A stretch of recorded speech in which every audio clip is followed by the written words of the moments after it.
Machiavelli wasn't afraid of war. He wasn't afraid of betrayal, or poison, or daggers in the dark.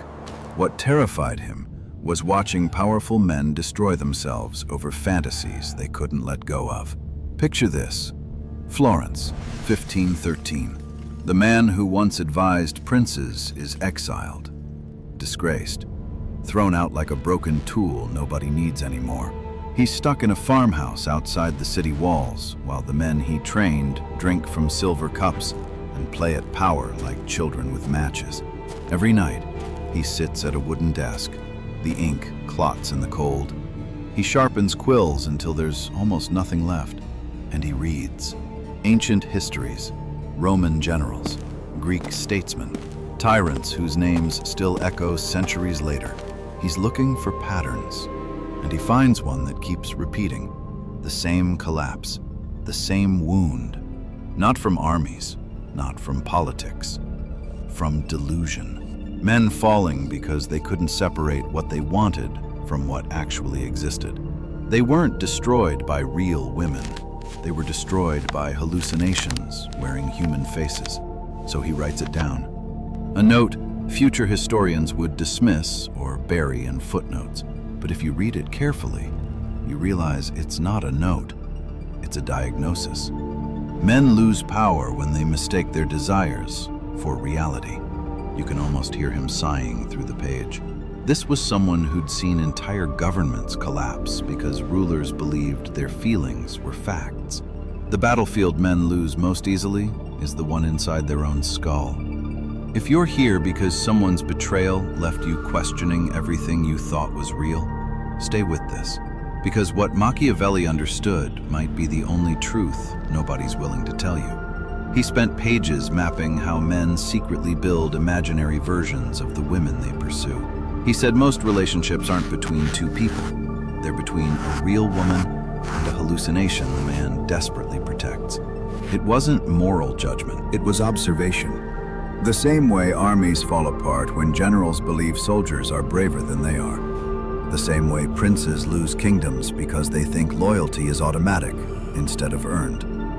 Ordinary men make the same mistake in their personal lives, and the cost is always the same. He wrote about husbands who convinced themselves their wives were angels, supernatural purity, perfection incarnate. Then reality struck. She was just human. The fantasy shattered. The man collapsed with it. He wrote about young men who believed desire equals entitlement, that feeling something deeply meant they deserved it. Machiavelli called this the mirror of ego, a trap where you use another person to reflect back the version of yourself you want to believe in. The smarter you are, the deeper the trap. Because intelligence doesn't kill delusion, it decorates it. It builds better excuses, more elegant rationalizations. He believed love wasn't the problem. Fantasy was. He said, a man's downfall begins the moment he treats imagination as evidence. Centuries before therapy existed, before anyone said attachment issues or projection, Machiavelli was mapping the emotional geography of men. The same guy accused of being cold and manipulative was secretly documenting the tender, ridiculous delusions that control men's choices. But here's where it gets uncomfortable. Women rarely fell for the same illusions. Not because women are perfect, not because they're immune to longing, but because women lived closer to consequences. A man could afford fantasies a woman couldn't. In his era, one wrong choice in love could cost a woman everything: her reputation, her security, her life. So women learned to see reality faster, sharper. Men interpreted this as cunning, manipulation, but it was survival. Machiavelli respected that more than he respected most princes. He believed if men studied women with the same seriousness they studied warfare, they'd avoid half the disasters that destroyed them. But they never did, because facing reality feels like defeat when your life runs on imagination. And that's exactly what Part 2 is about. how men fool themselves, and why they can't stop. He called it charity of the ego, a man helping a woman not out of love, but out of terror that he's irrelevant. So he builds a story. She's broken, he's noble, she needs him. He becomes the hero in his own emotional novel. Machiavelli watched this pattern destroy men repeatedly, because when reality finally arrives, the man doesn't just feel disappointed, he feels rage. Not because she failed him, but because she failed to play the role he wrote for her. He wrote, "You cannot rescue someone who never asked to be saved. You can only exhaust yourself." The savior illusion leads to resentment, to chaos, sometimes to cruelty, because the man realizes he wasted his time on a fantasy, while his own life remained unfixed. But the third illusion, this one is different. Illusion 3, the ideal. Machiavelli believed this was the most dangerous of all. Not because it's loud, like the savior complex, not because it's obvious, like the muse fantasy, but because it operates invisibly. The ideal is the woman who doesn't exist, but the man has already decided she should. He constructs her in his mind. Perfect traits, perfect responses, perfect alignment with his unspoken needs. Then he goes into the world and punishes every real woman for not matching the blueprint. Machiavelli said, men don't seek women, they seek confirmation of their imagination. And when reality refuses to cooperate. But one illusion terrified him more than the rest, the perfect woman. Machiavelli called this the most dangerous delusion, because it feeds the male ego perfectly. He said this fantasy woman always loves you, Always understands you, always forgives you, never challenges your weakness, never exposes what you hide from yourself. She's the ultimate escape hatch. Machiavelli saw it clearly. The more terrified a man is of being truly seen, the more obsessed he becomes with this phantom partner. A woman so flawless she couldn't possibly exist. He wrote, "The man who searches for perfection is afraid of a witness." The witness being a real woman who sees who he actually is. Chasing the ideal turns men into addicts, addicted to hope, addicted to imagination, addicted to potential instead of reality. And here's where it destroys everything. Machiavelli warned that this mental weakness transfers. It bleeds into work, into ambition, into every decision you make. You don't just fool yourself in relationships, you fool yourself everywhere. He said, men who lie to themselves in love will lie to themselves in politics, economics, and self-governance. They become unreliable rulers of their own lives. They lose power not because someone stole it, but because they traded it away for fantasy. Now, the reality Machiavelli actually saw. He didn't romanticize women, but he didn't underestimate them either. He watched men puff up their chests about logic and reason, while the women in their lives quietly saw through every delusion those same men drowned in. He noticed something disturbing. While men strutted around confident in their fantasies, women operated in reality with frightening accuracy.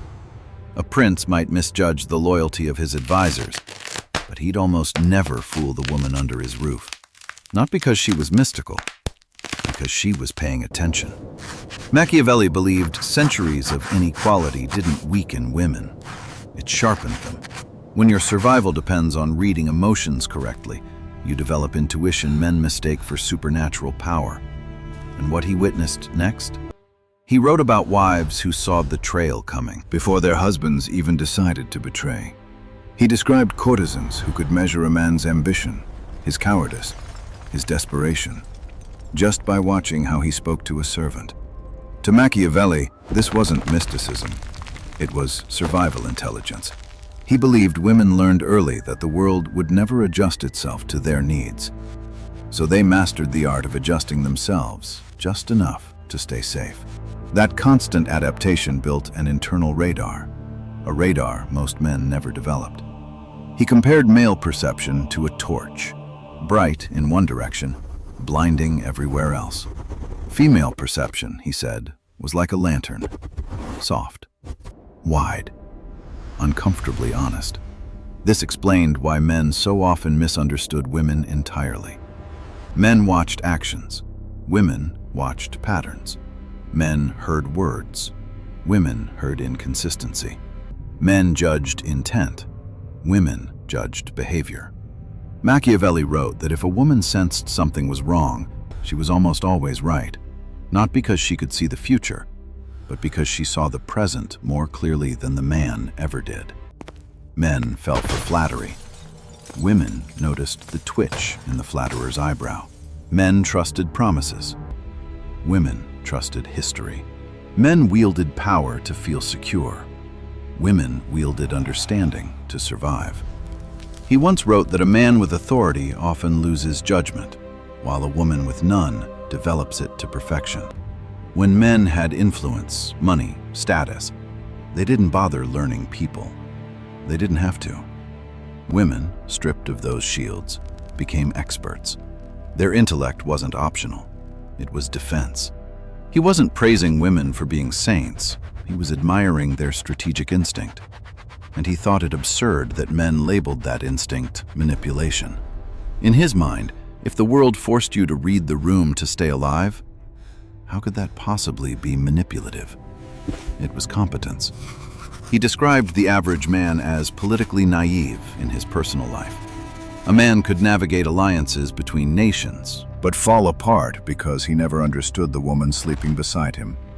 He called it tactical blindness, the tendency to study the external world more seriously than the internal one.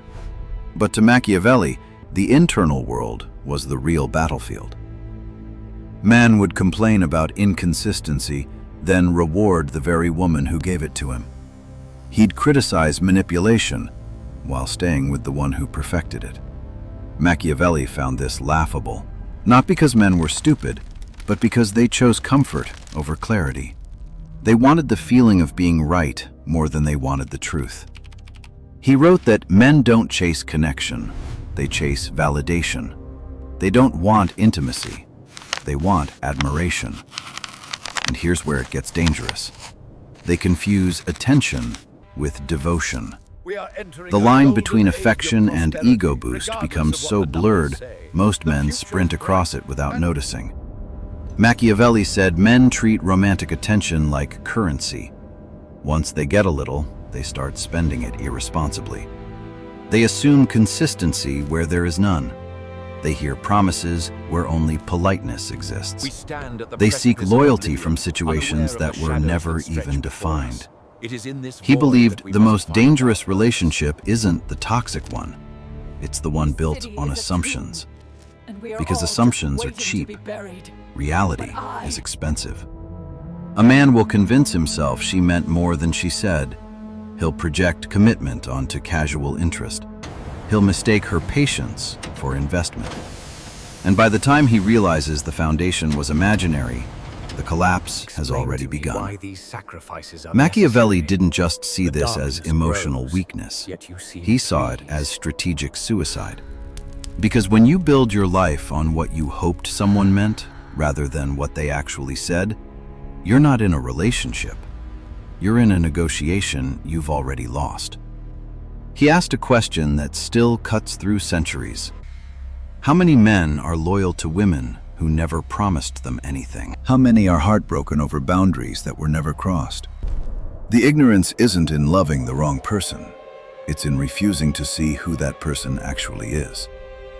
And Machiavelli knew that refusal doesn't protect you. It buries you. He noticed something disturbing.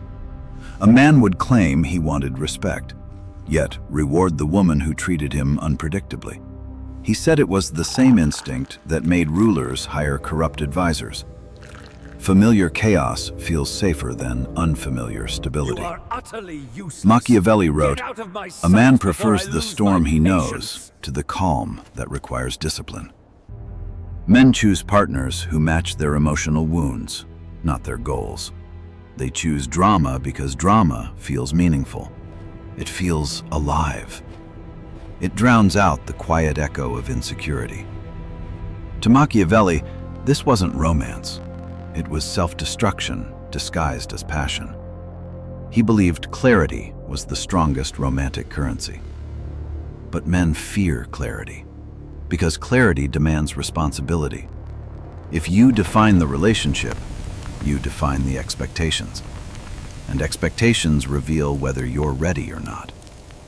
He described countless men who chose ambiguity because they didn't want to be accountable for loyalty, effort, or leadership. They wanted freedom without consequence. But ambiguity is the perfect breeding ground for betrayal. If you build something unclear, it will collapse clearly. He wrote that every emotional disaster begins long before the heartbreak. The seeds were planted in the moments he avoided difficult truths. Men ignore red flags because truth threatens fantasy. Once truth enters the room, fantasy dies. And fantasy is addictive. The man who runs from small truths will be destroyed by large ones. He studied how men responded to warnings. Women often warned men early, subtly, repeatedly. Not always with words, sometimes with impatience, withdrawal, hesitation, discomfort. These signals were not manipulation. They were communication. Men ignored them because the warning clashed with the illusion.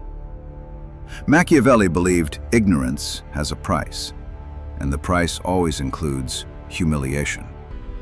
Men think heartbreak is the disaster. He said the real disaster is the loss of self-respect. That comes from ignoring your own intelligence. The red flags were never clues about her. They were clues about him, his insecurity, his denial, his pride, his emotional laziness. To Machiavelli, the real danger wasn't losing a woman, it was losing clarity. He argued that relationships do not ruin men ruin themselves, and relationships reveal it. Women become mirrors, not because they choose to be, but because intimacy exposes everything. He ended this section with a harsh truth. A man who cannot face truth, because when you see love as terrain, desire as the trap, you realize the real war isn't out there, it's inside. Which brings us to the core message, the one sentence Machiavelli would carve into stone if he could. Master yourself or be mastered. No cushion, no metaphor, just cold physics.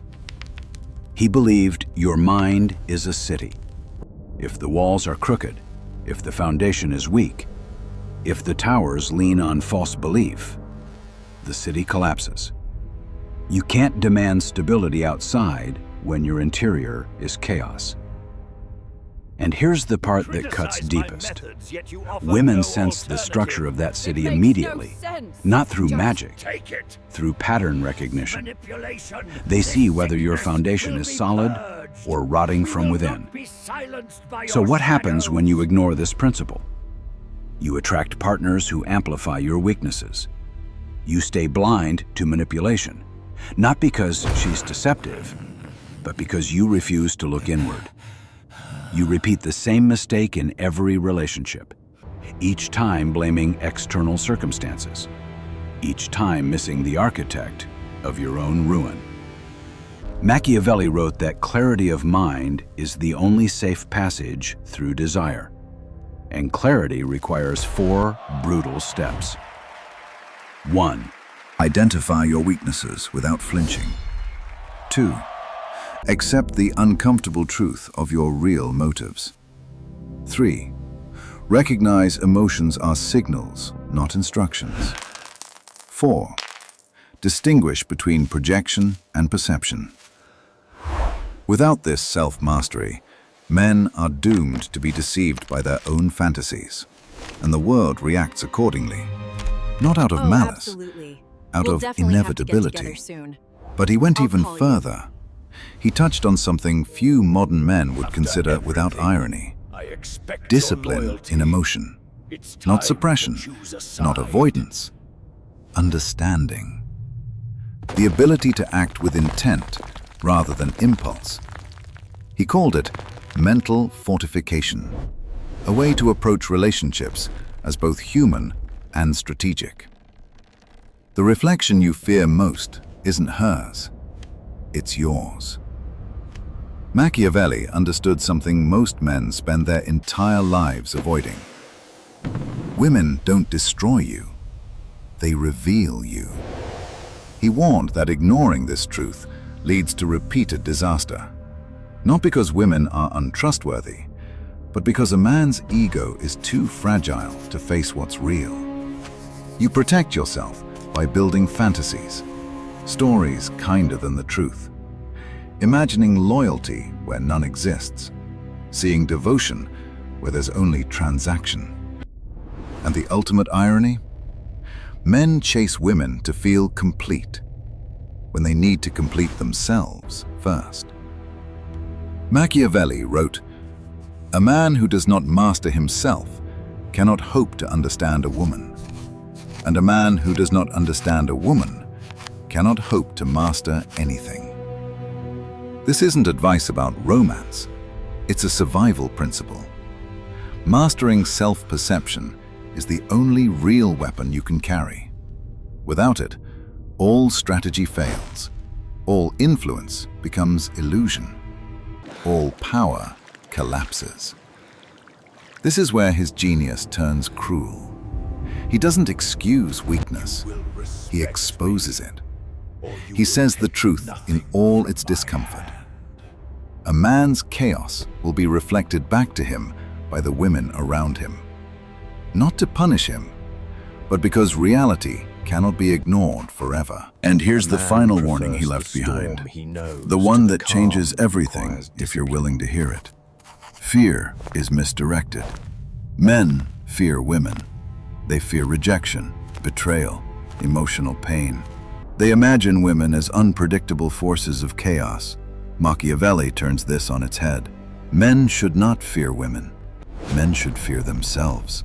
The aspects of themselves that women inevitably expose. The ego, the denial, the cowardice, the projection. Women become mirrors, not because they enjoy reflecting your flaws, but because intimacy reveals what cannot be hidden. A woman doesn't need to act. Her presence alone illuminates the cracks in your character.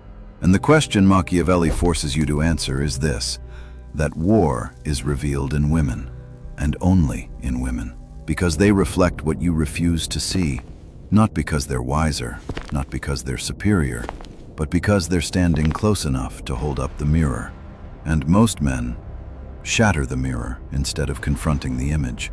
Machiavelli wasn't warning you about female manipulation.